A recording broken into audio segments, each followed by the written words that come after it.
Pemirsa, pemerintah akan membuka ruang pengaduan masyarakat melalui Satgas Terpadu Operasi Penanganan Premanisme dan Ormas Meresahkan.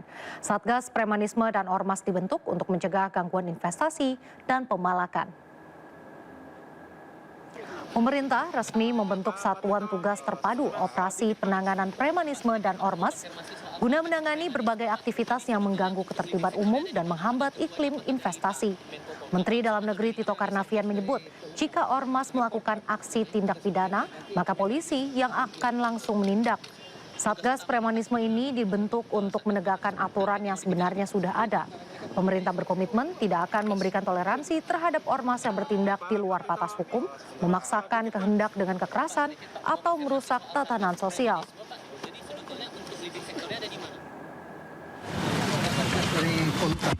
Polkam, ada satgasnya. Nanti Kemendagri salah satu bagian dari satgas itu. Tugas utamanya Pak sebetulnya apa Pak kalau untuk Satgas Premanisme ini? Target yang mau dikejar apa Pak? Iya, diantaranya kan mengenai penegakan aturan-aturan yang sudah ada ya. Sebetulnya dalam aturan-aturan itu mengenai keormasan, kan ada yang badan hukum, ada yang terdaftar, ada yang tidak terdaftar. Nah, kalau yang badan hukum terdaftar itu yang melakukan penindakan adalah kalau ada terjadi pelanggaran hukum, itu adalah dari Kementerian Hukum. Ya, karena yang memberikan izin badan hukum itu adalah Kementerian Hukum. Kalau yang ormas yang tidak berbadan hukum tapi terdaftar di Kementerian Negeri, maka yang melakukan tindakan sanksi administratif kalau ada pelanggaran itu adalah dari Kementerian Dalam Negeri. Kalau sanksinya pelanggaran pidana, otomatis yang menegakkan adalah dari penegak hukum, ya, kepolisian terutama. Jadi Satgas ini lebih utamanya adalah bagaimana menegakkan aturan-aturan yang sudah ada. Jadi siapa yang berbuat apa. Sementara itu, Menteri Sekretaris Negara Prasetyo Hadi menyatakan pemerintah, termasuk Presiden Prabowo Subianto, resah terhadap aksi premanisme yang mengatasnamakan ormas. Hal itu menciptakan iklim yang kurang kondusif di kalangan pengusaha. Terus terang kita juga merasakan keresahan karena seharusnya tidak boleh aksi-aksi premanisme yang apalagi dibungkus dengan organisasi-organisasi tertentu, mengatasnamakan organisasi-organisasi masyarakat, tetapi justru tidak menciptakan iklim berusaha yang kondusif. Jadi Pak Presiden, pemerintah betul-betul resah, dan beberapa hari yang lalu beliau berkoordinasi dengan Jaksa Agung, berkoordinasi dengan Pak Kapolri untuk mencari jalan keluar terhadap terutama pembinaan terhadap teman-teman ormas supaya tidak mengganggu. Kalau memang ditemukan tindak-tindak pidana ya sanksi, kan begitu. Apalagi kalau sampai tingkat tindak pidananya ya dianggap itu sudah tidak bisa ditoleransi, dia tidak menutup kemungkinan juga. Kan harus kita evaluasi kan gitu. Sebelumnya terjadi debat panas di media sosial yang melibatkan Hercules, Sutioso, hingga mantan Panglima TNI Gatot Nurmantio.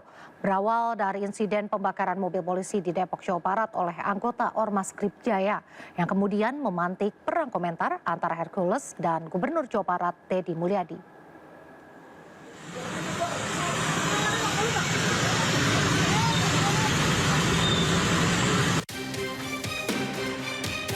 Pasca insiden pembakaran mobil polisi di Depok, Jawa Barat oleh anggota Ormas Gerakan Rakyat Indonesia Bersatu atau Grip Jaya pada 18 April lalu, sejumlah pihak pun berkomentar keras, diawali oleh Gubernur Jawa Barat Deddy Mulyadi yang menyebut negara harus melawan tindakan premanisme bila perlu sampai nol. Ucapan Deddy Mulyadi ini kemudian dibalas oleh juru bicara Grip Jaya, Rasman Arif Nasution. Dia mengultimatum Gubernur Jawa Barat tersebut untuk tidak bermasalah dengan ormas pimpinan Hercules itu. Mantan Gubernur DKI Jakarta sekaligus Purnawirawan TNI, Sutioso, ikut berkomentar terkait hal ini. Sutioso pun setuju jika ada revisi Undang-Undang Ormas. Mendukung ya. Pak Tito Mendagri mau merevisi Undang-Undang Ormas ini ya. Bukan tingkah laku mereka saja yang harus dievaluasi ya. tetapi juga cara berpakaian gitu. Saya itu tidak nyaman ya melihat ormas-ormas berpakaian yang terkesan lebih tentara dan Hercules yang mendengar kata-kata Sutioso pun tersulut. Ia bahkan menyebut Sutioso sudah bau tanah. Pak Sutioso itu udahlah, nggak usah menyinggung-nyinggung ormas. Sudahlah, kalau saya bilang bahasa kayak ini, mulutnya udah bau tanah. Pernyataan-pernyataan Hercules pun membuat mantan Panglima TNI Gatot Nurmantio geram. Ingat, kau dulu TBU. Kau bisa ke Jakarta pakai apa? Sudah pengalaman juga yang bakal ke sini. Kok ngomong seenaknya kayak gitu? Sudah jadi raja. Kamu itu kan preman.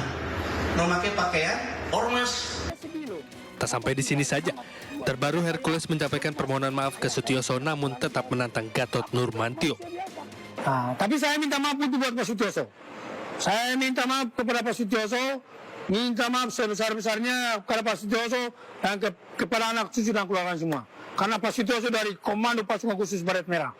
Saya sangat hormat dan saya sangat kagum sama beliau. Tapi Gatot, saudara Gatot, Nurmantio, Anda, saya tidak takut sama Anda. Hercules mengaku tidak terima disebut Gatot melakukan premanisme. Dia juga merasa tidak memiliki salah terhadap mantan Panglima TNI tersebut. Tim Liputan Ainus melaporkan. Pemirsa, Kementerian Koordinator Bidang Pemberdayaan Masyarakat mengapresiasi keterlibatan badan usaha milik desa yang menjadi mitra Badan Gizi Nasional. Selain mendukung MBG, upaya BUMDes membantu SPPG akan turut membangun pemberdayaan ekonomi masyarakat setempat.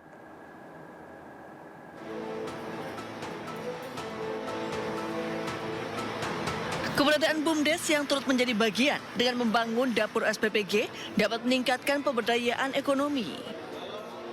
Menurut Caimin, kegiatan tersebut dapat melahirkan kegiatan bisnis yang saling menopang. Dibangunnya dapur SPPG BUMDes Tridadi Makmur untuk menyukseskan program MBG di wilayah Sleman, Yogyakarta. Gerakan ini bisa menjadi pemicu BUMDes di wilayah lainnya untuk melakukan hal yang sama membangun dapur SPPG. BUMDes berinisiatif menjadi partner dari BGN. Ini langsung multiplier efeknya luar biasa. Satu, BUMDes maju. Kedua, supporting terhadap makan bergizi gratis jalan. Membangun ekosistem ekonomi. Ujung-ujungnya semua ini akan menghasilkan pemberdayaan. Pemerintah sedang bergerak membangun pondasi negara maju dengan sumber daya manusia yang kuat. Badan Gizi Nasional turut membantu menyukseskan MBG untuk menuntaskan target pemerintah memenuhi kebutuhan gizi anak. Tim Liputan Ainus melaporkan. Meski terdapat ratusan siswa yang menjadi korban keracunan massal dari program makan bergizi gratis, namun Presiden Prabowo Subianto mengklaim keberhasilan program makan bergizi gratis mencapai 99,99%.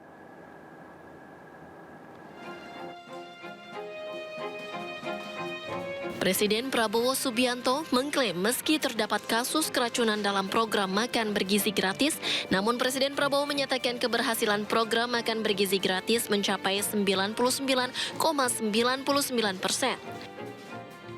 Menurutnya, korban keracunan makan bergizi gratis sekitar 200 orang dari total jumlah penerima yang mencapai 3 juta orang.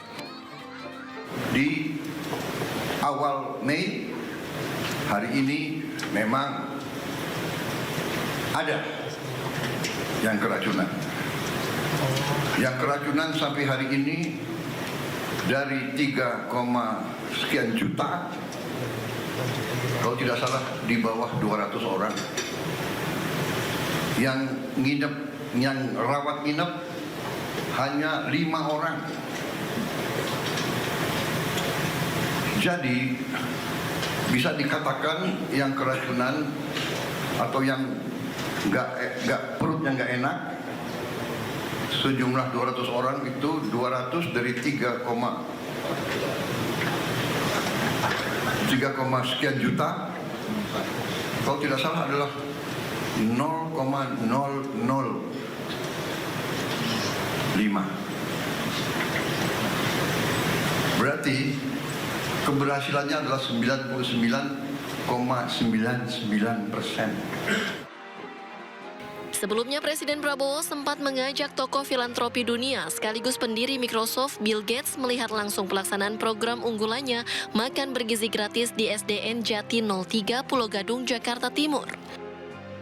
Prabowo menunjukkan tumpukan kotak makan berbahan stainless steel yang siap dibagikan kepada seluruh siswa sekolah. Presiden Prabowo pun membuka salah satu kotak makan tersebut untuk memperlihatkan menu makan gratis yang disajikan.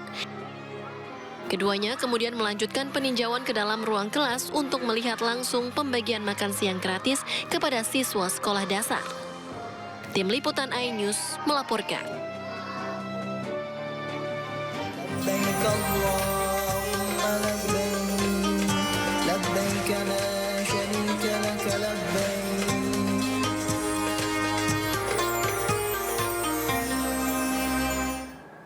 Pemirsa, seorang jemaah calon haji perempuan asal Sidoarjo, Jawa Timur yang tergabung dalam kloter 20 meninggal di atas pesawat dalam penerbangan ke Tanah Suci.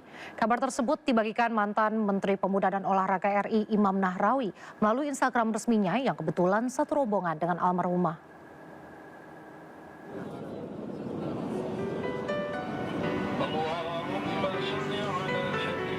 Melalui akun media sosialnya, mantan Menteri Pemuda dan Olahraga Imam Nahrawi mengunggah seorang jemaah calon haji perempuan wafat di atas pesawat terbang.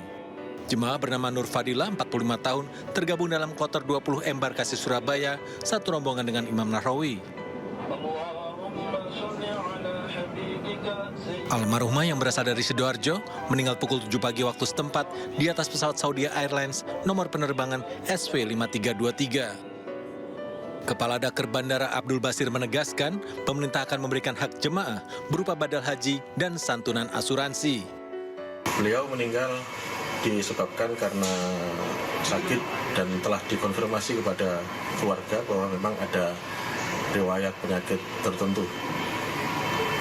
Saat ini jenazah telah dimakamkan di pemakaman Baqi dan sebelum dimakamkan jenazah tadi disolatkan di Raudhah Masjid Nabawi. Pemerintah akan memberikan hak-hak jamaah, baik itu berupa badal haji dan selanjutnya pemerintah juga akan memberikan asuransi sesuai dengan ketentuan. Jenazah Nur Fadilah meninggal dunia akibat riwayat penyakit yang dideritanya dan dimakamkan di pemakaman Baqi setelah disalatkan di Raudhah Masjid Nabawi, Madinah. Mantan Menpora Imam Nahrawi termasuk dalam jemaah calon haji kloter 20 embarkasi Surabaya bersama dengan almarhumah Nur Fadilah.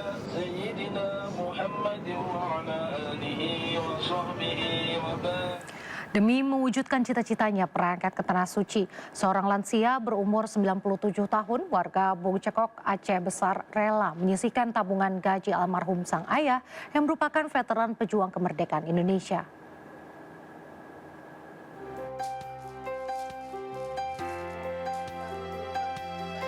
Usia lanjut tidak mengurungkan niat seseorang agar bisa berangkat ke Tanah Suci untuk menunaikan ibadah haji. Salah satunya seperti yang dirasakan Nyak Cut, wanita lansia berusia 97 tahun, warga Bung Cekok, Kecamatan Inginjaya, Kabupaten Aceh Besar. Untuk bisa menunaikan ibadah haji, Nyak Cut mulai menyisihkan tabungan dari sisa gaji pensiunan almarhum sang ayah yang merupakan salah seorang veteran pejuang kemerdekaan Republik Indonesia. Wajah gembira dan rasa haru terpancar dari raut wajah Nyak Cut kala mendapatkan panggilan dari petugas Kemenak Aceh Besar untuk berangkat di tahun ini. Dan ia akan berangkat ke Tanah Suci pada 29 Mei 2025. Zaman dulu sudah cita-cita, tapi belum sampai. Ini Allah yang beri. Udah sampai, belum sampai sana. Cita-citanya udah sampai. Alhamdulillah dipanggil tahun ini, Nek ya. Ya. Gimana rasanya, Nek? Ya, bangga kali. Dari orang yang dulu sampai habis yang tua kan, tiba-tiba dah sampai nenek tahap kedua sampai nomor porsi kemari kami. Enggak tersangka lah lagi itu. Untuk tahun 2025, Kabupaten Aceh Besar akan memberangkatkan sebanyak 420 jemaah yang tergabung dalam kloter 5 dan kloter 11. Dan kloter 5 akan terbang pada tanggal 22 Mei mendatang. Dari Aceh Besar, Aceh, Syukri Syarifuddin, iNews melaporkan.